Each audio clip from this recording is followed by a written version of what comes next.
യുദ്ധം 30% crude oil വില കൂട്ടി എന്നുള്ളതാണ് ഇന്നത്തെ ഹോട്ട് ന്യൂസ്. അതിനകത്ത് ഇതുവരെ ലോകത്തിൽ ഉണ്ടാവാത്ത അത്ര സപ്ലൈ ചെയിൻ ബ്രേക്ക്, അതായത് 20% ഇതുവരെ ഹിസ്റ്ററിയിൽ ഉണ്ടായത് സൂയസ് കനാലിൽ 1950 ഉണ്ടായ ഫ്യൂവൽ ബ്ലോക്കേജ് ആണ്. അതിനെയും മറികടന്നിരിക്കുന്നു എന്നുള്ളതാണ് ഇന്നത്തെ വലിയ ന്യൂസ്. യുദ്ധം തുടങ്ങാൻ എപ്പോഴാണ് സാധ്യത എന്ന് നമുക്ക് പ്രെഡിക്റ്റ് ചെയ്യാൻ പറ്റും. പക്ഷെ യുദ്ധം അവസാനിപ്പിക്കുക എന്ന് പറയുന്നത് വളരെ ബുദ്ധിമുട്ടുള്ള കാര്യമാണ്, സങ്കടകരവുമാണ്.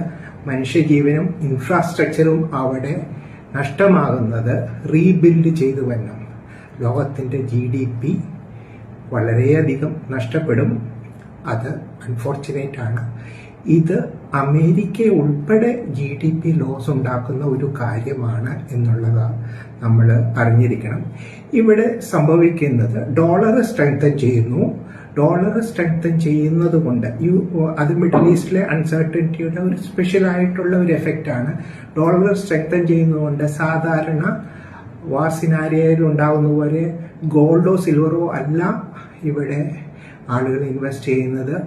അതായത് US ട്രഷറി ബോണ്ട്സ് അല്ലെങ്കിൽ ഡോളർ അസറ്റ്സിലേക്കാണ് പോകുന്നത്. അതുകൊണ്ടാണ് ഗോൾഡ് കൂടാത്തത്. ഈ സമയത്ത് ഒരിക്കലും നമ്മൾ ഇൻവെസ്റ്റ് ചെയ്യുന്നത് ഒരു സെബി രജിസ്റ്റേർഡ് അഡ്വൈസറുടെ ഹെൽപ്പ് കൂടാതെ ചെയ്യരുത്. റിസ്ക് ആണ്. നമ്മുടെ എന്താ പറയുക, എല്ലാ വസ്തുക്കളും എടുത്ത് ഒരിക്കലും സ്റ്റോക്ക് മാർക്കറ്റിൽ ഇടരുത്. എമർജൻസി ഫണ്ട് കീപ്പ് ചെയ്യുക. ഒരു 3 വർഷത്തേക്കുള്ള ഒരു ഫണ്ടെങ്കിലും നമ്മുടെ കയ്യിൽ ഉണ്ടെങ്കിൽ മാത്രമേ അത് സ്റ്റോക്ക് മാർക്കറ്റിൽ ഇടാവുള്ളൂ. അതേപോലെ തന്നെ സ്റ്റോക്ക് മാർക്കറ്റിൽ ഉള്ള നഷ്ടം ടാക്സ് ഹാർവെസ്റ്റിംഗ് ചെയ്ത് നല്ല ഫണ്ടിലേക്ക്, നല്ല സ്റ്റോക്സിലേക്ക് മാറ്റിയെടുക്കാം.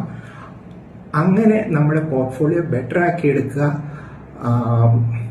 ഇതാണ് ഇപ്പോഴത്തെ സിനാരിയോയിൽ പറയാം. നാളെ എപ്പോഴും ഡിപ്പ് ഉണ്ടാവാം എന്ന് മനസ്സിലാക്കിക്കൊണ്ട് വേണം ഇത് ചെയ്യാനായിട്ട്. ലൈക്ക് ചെയ്യുക, ഷെയർ ചെയ്യുക, സബ്സ്ക്രൈബ് ചെയ്യുക, കമൻറ്റ് ചെയ്യുക. Thank you.